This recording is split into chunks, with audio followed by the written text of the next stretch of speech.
بعضی جنازې داسي چې په هغه کې انسان حاضر شي نو د انسان خپل مغفرت بګيږي، نو د خپل مغفرت د بار داسي جنازو ته حاضرېدل د پکاري. زه اکثر په دې جنازګاه کې داخله کینم چې کله جنازګاه ته راشي نو د خبرو وخت دوته میلاو شي، دوته د خبرو وخت میلاو شي. زه یو جنازګاه کې ومالته ما دا کسانو وی چې را مفتی صاحب خبره تاسو وکړه، دا بیان تاسو نو ما کته شور ډېر زیات خلکو خبرې کولې، هر سړی سیاست راوړي جنازګاه ته، غم خادي راوړي جنازګاه ته، او په دغه جنازګاه کې د مولا غریب مریش نشي، څوک په خبره نه پوهېږي، आवाज نه رسي. نو مولا غریب دلته زور نه کوي چغې وي او خلکو خبرونه زور ورکړي، نو څوک په خبره پوه نه شي. نو ما پکې یو خبره وکړه، ما به یې دا راته ووایې، مې په غور سره دا خبره واورئ، تاسو دا څونه خلک چې د جنازګاه ته حاضر شوي یې هر یو په ځان باندې دا خبره راوړئ چې ستا پلار وفات شوي، ستا مور وفات شوي او دا خلک ستاسو جنازې له راغلي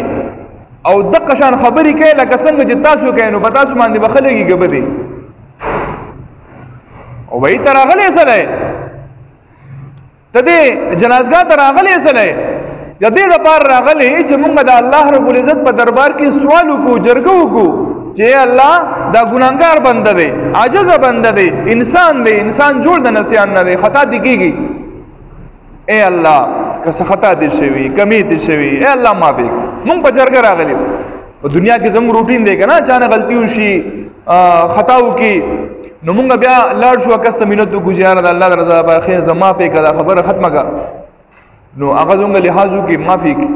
نو الله رب العزت خو ډېر زیات غفور رحیم ذات دی. وسته راغلی او د دې سړي مور مړه ده، پلار یې مړلی او ته ته په جنازګاه کې لګیا یې، مسلې کې دلته چې کوم دی جرګې دې شروع کړي دي، سیاست پکې خپل کې، غم خادي درته دلته را یاده شوه، ته دلته خبرې کوي، دا د خبرو ځای خو نه دی، دا خو د نصیحت ځای دی، دا خو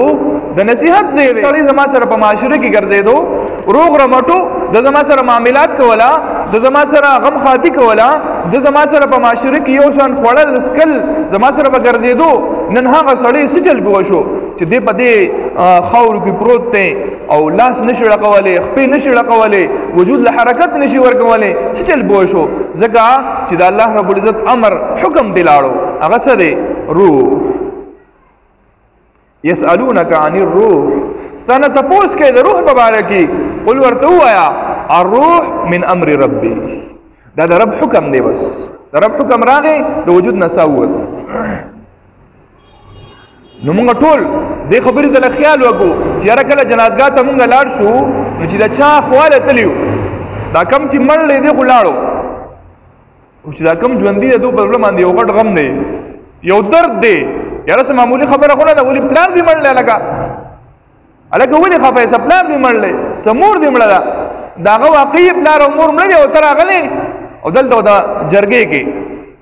دلته ستا مسلې نه ختمېږي، دلته ستا قصې نه ختمېږي، د یو بل کې به خولې ورکړي او دومره به خولې ورکړي چې بیا یو بل نه جدا کېږي ژر ده.